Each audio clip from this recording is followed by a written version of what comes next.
All right.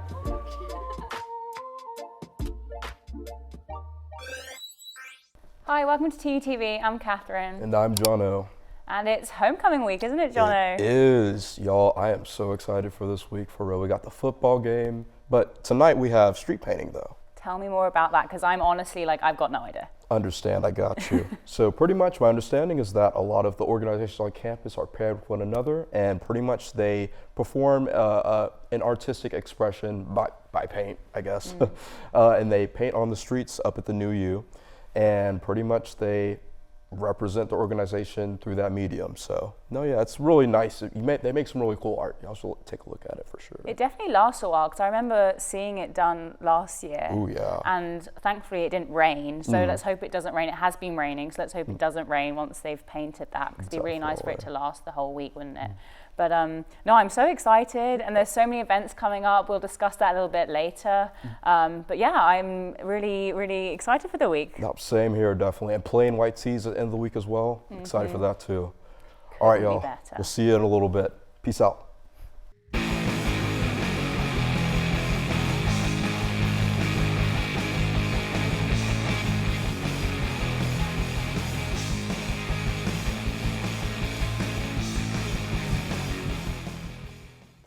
Hello, welcome to TUTV. I'm Joe McCurdy. And I'm David Stump. We have some awesome stories for you this week, so let's jump in.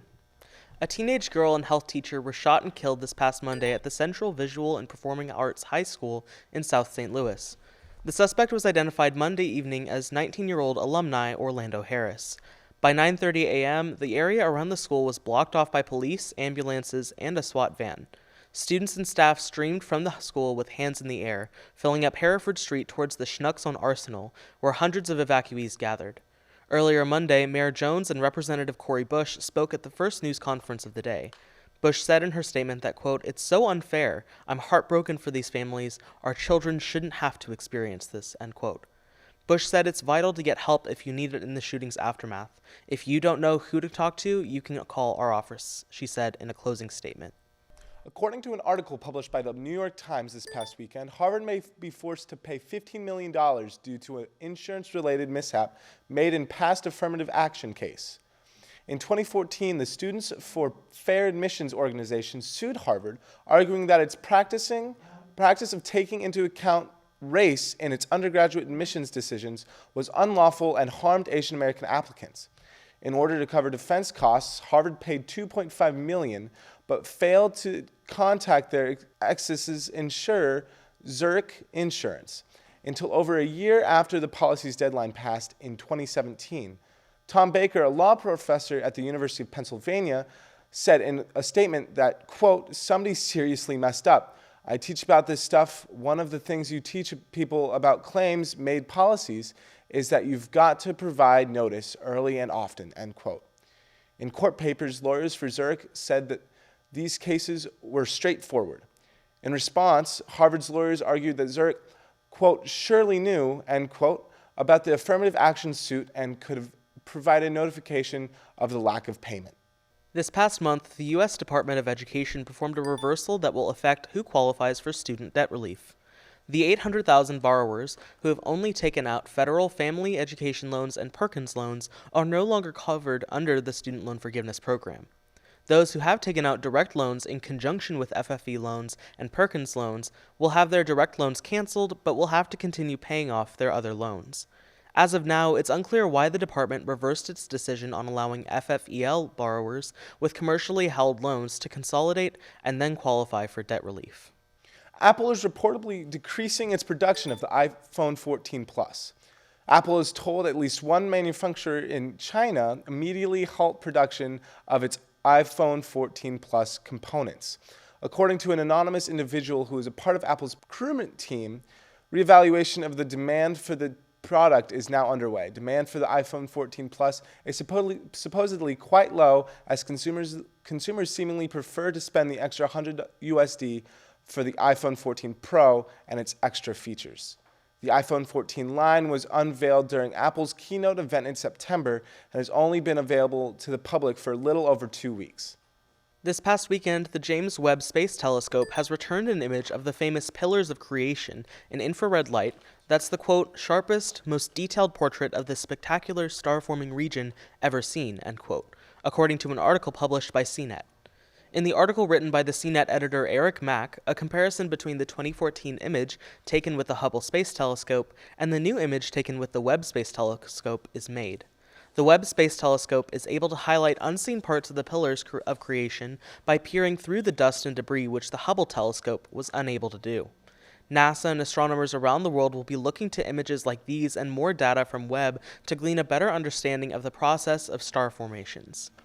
So in other news, we know that election season is coming up. Yes. Are there any election races that you're keenly watching? I will say, unfortunately, I haven't followed it that closely. I do know that the governor's race, I don't know much about it, but I've heard it's pretty highly contested at the moment. So I don't know if you have any. Yeah, absolutely. words? I went to the gubernatorial forum that happened a couple weeks ago here on campus and heard from candidate Hoffmeister and everything, and it sounds like she's been doing a really good job of campaigning. Yes. So, but yeah, we're talking about this because you should tune in to our live stream just 2 weeks away so you can hear more about the midterm election from us. We'll see you then. Have a good one.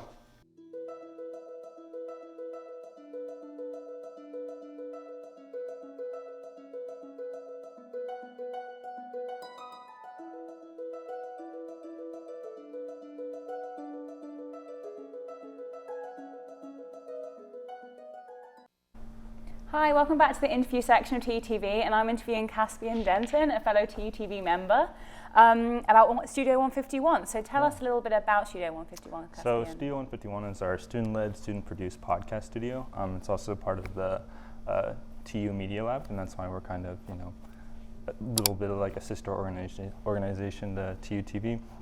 But yeah, we, just like TUTV, try and produce podcasts weekly, and ranging from all different kinds of shows. We have like a sports one. We kind of follow the like format of TUTV a little bit, having like a sports, entertainment, news. But we also are like super open to people wanting to do any like of their own series. Yeah, all that kind of sort. That's exciting. So what's your role at Studio 151? I am the assistant director, and then Ryan Cercelli is our head director. Kind of a wide range of stuff. It can be anything from editing shows for people, arranging times, showing people how to work our studio, also just like running our meetings. We meet at Wednesdays at 5. Yeah. Okay, so how can people get involved if they want to? Yeah, just like I said, we meet weekly, Wednesdays at 5. A lot of times we just use that as a time to like workshop if people have ideas or need any help with already like established podcasts that they're wanting to do. We also, me and the director, have student office hours that anyone can come by to. If you're not able to make those for some reason, we just have like an Instagram. I think it's just TU Studio 151 if like you want to message us and get involved. But yeah, we always have people that are pretty open. If you're wanting to do like a series by yourself, like you're more than welcome to. If like you have an idea and you want to pitch it to like kind of our greater organization, like you're more than welcome to do that. That's great. So give me some examples of podcasts that you have done in the past. Most recently, we've been doing a Halloween series, which has been really fun.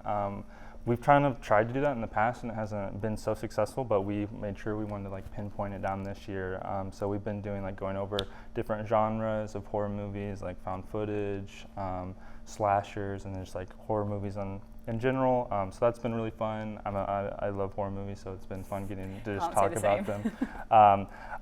Because I'm a media studies student, a lot of times we are given the opportunity to do projects in other formats rather than just like the typical paper. So I've done a few. How I first got exposed to Studio 151 is through like doing projects doing a podcast series for a project. Last spring, I did a whole semester-long series for my Cyber and Society class, and it was basically we had 2 media studies students and 2 cyber, like computer science majors, and basically we were trying to normalize typical like cybersecurity terminology and just like how to browse the internet safe, kind of trying to take a lot of these like newer complex concepts into like a more kind of easier digestible way. So we definitely have the more entertainment and more like kind of educational. But yeah, those 2 series have been ones that I've really enjoyed producing. Yeah, so I was about to ask, what's your favorite part of 151 been? So I just like audio. Ever since high school, I liked like producing music and stuff like that, and definitely very different worlds. But I just was excited to, you know, have the opportunity to still work with audio, and I'm really excited that I feel like at least our department has kind of media studies has originally like had a lot of journalism focused class, and just of recently, or like we kind of lost those a little bit. Just of recently, we've kind of gained those, and we've had more courses kind of revolving around you know, audio engineering and like audio editing. So again, like I just like it's a fun hobby of mine. It's a good way to get involved. And like used to, I think Studio 151 is kind of like the only way to get some like hands-on experience, which is, for sure is really good. But I'm happy that we're getting some classes that, you know, can also branch out and get people some experience. No, I'm really enjoying that class. Yeah. It's a little bit terrifying having to go out on the street and interview random strangers, but it's definitely really interesting and exciting to get all of the audio equipment and stuff. Yeah, and for those that don't know, we're both in a multimedia journalism class that very much is focusing on audio and learning how to produce like kind of NPR style interviews where like you obviously are like recording someone you're interviewing with, but you're also kind of getting atmospheric sounds and then kind of like dubbing over your own audio. And like, again, like I think we at Studio 151 are a lot of times like more entertainment based, and like that, you know, having things that like people can talk about that they enjoy is like really easy, but then kind of branching out and doing like more like story and journalism stuff based is like very, you know, harder, but like also like something that's also valuable to learn too. Yeah, no, definitely. So you mentioned it's a hobby, but is it something that you would like to take further? Yeah, I mean, I think it'd be something really interesting. I mean, even just like getting experience like going to like a radio station or something like that, like that's a good thing to like be able to just know how to record and stuff like that. Yeah, and like working on like maybe like a larger scale podcast. I think that would be really fun too, and definitely something I would be interested in. No, it sounds great, and that's all we have time for right now, but reach out to Caspian if you want to join Studio 151. I really recommend it. But thank you, Caspian, and enjoy the rest of the show, guys. Yeah, thank you.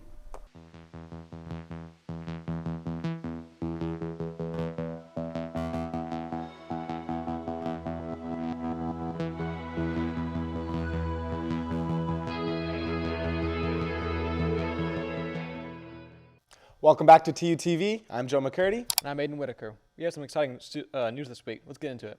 Tulsa's first game off the bye week was a Friday Night Lights matchup with the Temple Owls in Philadelphia, Pennsylvania. After losing 3 straight games, Tulsa was looking for a big bounce-back win versus the Owls.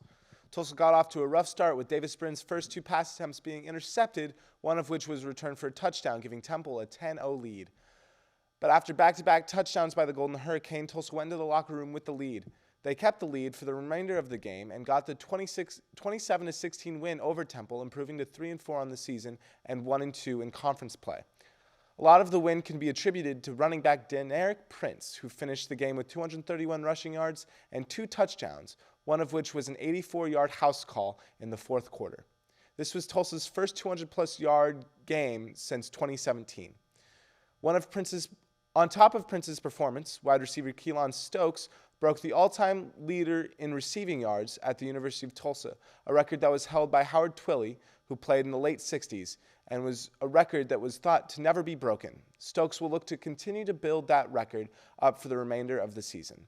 Tulsa will play SMU for their homecoming game this coming Saturday at 2:30 and look to record back-to-back wins versus the Mustangs in the last 3 seasons. Tulsa's women's soccer lost their final 2 games of the season, ending the season on a 3-game losing skid, losing to UCF, Memphis, and SMU, losing all 2 of the last 3 matches by more than 2 goals. Finishing this season with a 7-7-3 record and a 2-4-2 record in conference play, Tulsa finished bottom of the pack in the AAC, ending 7th overall in a 9-team conference. The season was a slight improvement from the previous season, where the Golden Hurricane finished 6-9-2 overall. With the regular season coming to a close, it is unclear whether or not the Golden Hurricane will qualify for the conference tournament or if their season is truly over. Tulsa women's volleyball finished the weekend 1-1, ending a 5-game losing streak before coming back to the Reynolds Center for a 2-game homestand. Tulsa got their first win in over 3 weeks when they swept Tulane in 3 straight sets. Kaylee Cassidy led the team in kills, racking up 14 on the day, with Bailey Rowe and Lauren Eitler falling close behind with 10 and 8 kills respectively. Next was a tough challenge for the Golden Hurricane as they faced the nationally ranked Houston Cougars, who currently sit at top of the ACC rankings. It was a hard-fought battle, but the young Tulsa squad couldn't keep up with a high-powered Cougar offense, losing in 3 straight sets. It was a quiet afternoon for the Tulsa attackers, with none of the Golden Hurricane finding double digits in the kill column. Tulsa will have a rematch versus the UCF Golden Knights on Friday at 4 p.m. Tulsa's men's soccer survives a late scare against Temple this past Saturday, winning a nail-biting 3-2 match against the Owls.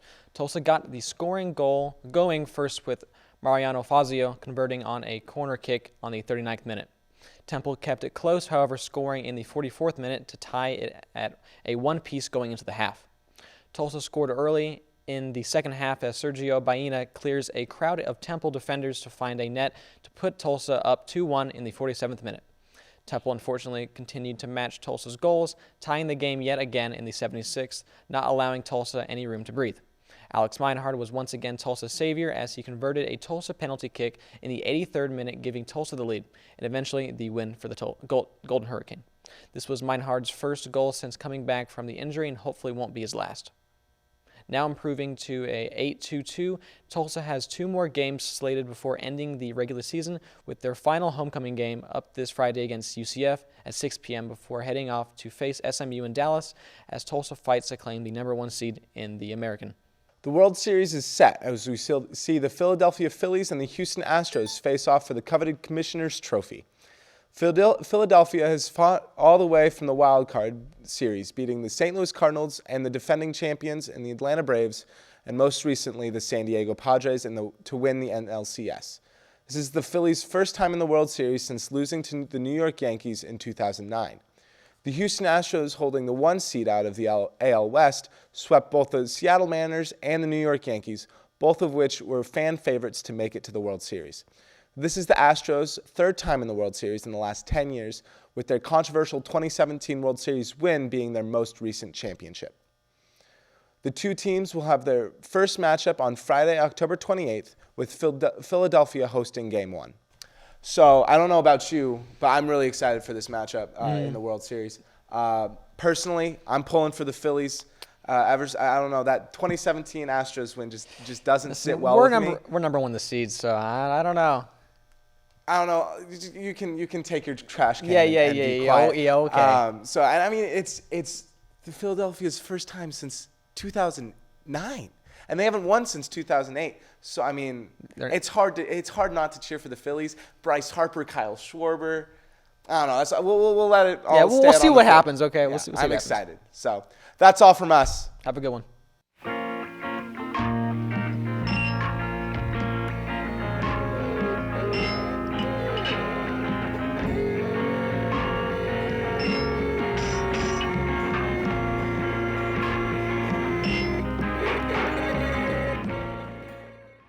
Hello and welcome to TUTV. I'm David Stump. I'm Aiden Whitaker. We have some exciting news this week, so let's get into it. First, an update on the previous story, building on the controversy surrounding the new Netflix series Dahmer Monster, the Jeffrey Dahmer story. Lionel Dahmer is now threatening to sue Netflix over the creation of the show. The father of the serial killer has threatened Netflix with legal action, claiming that Netflix used tapes made by Dahmer's legal team without permission in an interview. With the son, Lionel Dahmer's caretaker said one of the show's production, quote, There was zero care whatsoever about Lionel's well-being, end quote. Dahmer's caretaker also revealed that in the weeks since the series came out, fans of Jeffrey Dahmer have been showing up at Lionel's house and leaving him, quote, a nervous wreck, end quote. Lionel is also upset by the glamorization of his son's actions. To hear more about Lionel's side of the story, you can read his 1994 memoir entitled A Father's Story. TU's Student Association kicked off homecoming festivities last night with a pumpkin palooza in the Student Union. The Pumpkin Palooza featured pumpkin painting and carving, cornhole, apple bobbing, and a mechanical bull. Student Association also gave out free 2022 homecoming t-shirts and meal tickets for food trucks. Homecoming festivities continue tonight with street painting and the coffee and karaoke event in the Great Hall from 7 to 9 p.m. On Wednesday, Student Association is hosting a trivia night, also in the Great Hall from 7 to 9 p.m. Thursday has two events, the bonfire build on the Old U from 12 to 3 p.m., and a foam party on Bayless Plaza from 5 to 8 p.m. On Friday, there's an alumni networking event on Hurricane Plaza from 12 to 2 p.m. You can find more information and updates on the Student Association Instagram. Warner Bros. Black Adam opened with an estimated $67 million this past weekend. Black Adam has had the largest opening weekend since Thor: Love and Thunder debuted at $143 million in July. Black Adam stars Dwayne "The Rock" Johnson as Black Adam, an ancient Egyptian superhero summoned to the modern day. This is Johnson's first superhero movie and his largest debut weekend as a leading actor, according to ABC News. Paul Degar-Bedian, senior media analyst for the data firm ComScore, credits the film's success to Johnson, saying, quote, "This is a very strong starting point for Dwayne Johnson in the mix of DC Comics.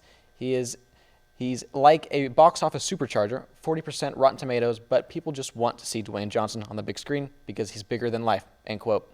The Arab Film Fest Tulsa is returning for a second year from November 3rd to the 6th. The film festival, presented by Mizna, Circle Cinema, and Tulsa Artist Fellowship, will feature acclaimed indie films, documentaries, and shorts from Lebanon, Egypt, Palestine, and Morocco. There will also be two features from Afghanistan and Somalia. The festival will also host a virtual Q&A with Ariel Nassar, the director of The Forbidden Reel. The Forbidden Reel will be shown on Saturday, November 5th at 4 p.m. The documentary is a story about the legacy of Afghan film and filmmakers and how Afghan film has been threatened by Taliban extremists. Other notable viewing includes Memory Box, Blue Kaftan, and Foragers. Tickets for the festival are $8, and all access passes can be bought for $30.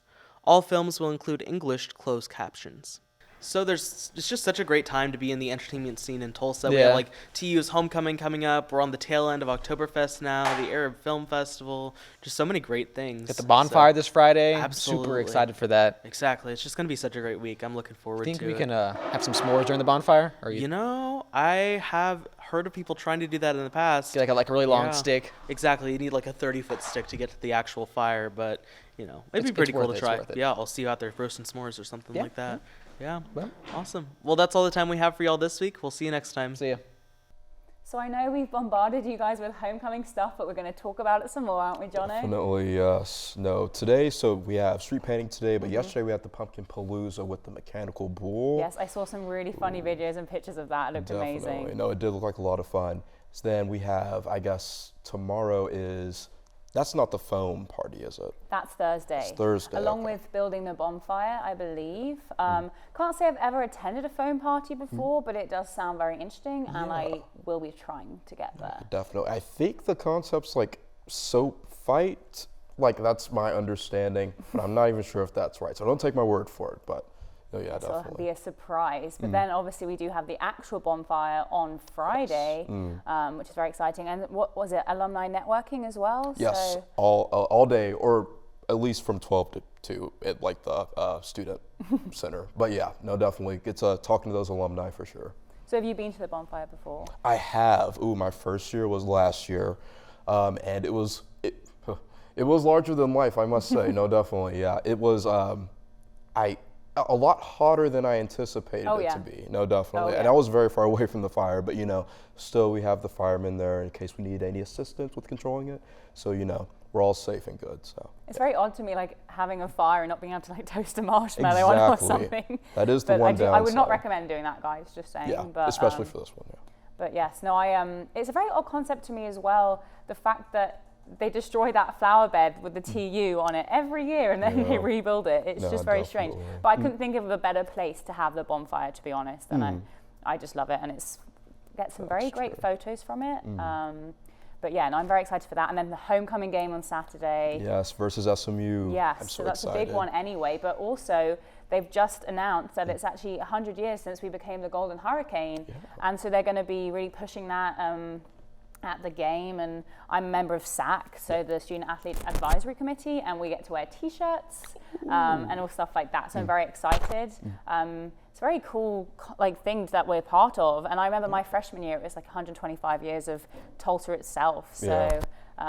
I just love being parts of this historic moments, you know? Yeah, no, it's just I love how many opportunities this school brings to us as students, and just all the rich history behind it. It's amazing to learn about for sure. But yeah, definitely check out all the events, guys. And that's all we have time for. Thanks for watching. Yep, see y'all. Perfect. We did it.